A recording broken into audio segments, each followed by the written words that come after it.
防守夠晒人嘅南韓啊，有突㗎啦，落點都危險，朴柱英又頂到，但係蘇亞雷斯腳下邊呢個波位唔好踢佢啊，射埋區，哎呀咁靚啊，真係蘇亞雷斯，真係冇收啦，唉慘啦真係，好靚好靚，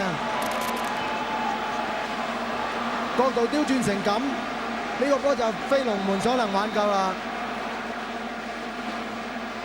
蘇亞雷斯射入佢今屆賽事嘅第3球，呢場波梅開2度。嗱睇下慢鏡啊，一落到嚟，朴柱英頂出嚟，但係跟住咧攞唔翻個波就有蘇亞雷斯攞到，一拐埋中間啄埋俾佢啊，金正友解唔到圍，啄埋個波 set 埋個炮台俾佢，哎呀中柱入啊，真係靚到咁。呢啲係抵你贏啦，真係唔係撞彩翻嚟嘅。佢係其實踢亞積士嘅時候，佢都燙好多咁嘅波㗎啦。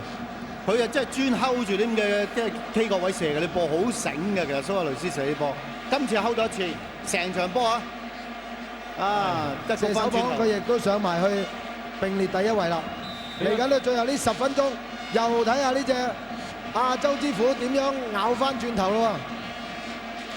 鏡頭比較大頭啊，金正友啊，因為佢解唔到圍將個波，啄一啄前就係 set 埋炮台添。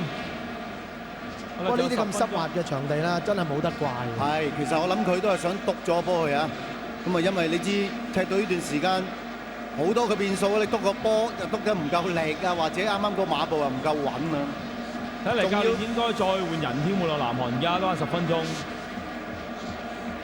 唔算話太多嘅即係踢波嘅蘇亞雷斯，但係就把力真係好強嘅呢個球員啊！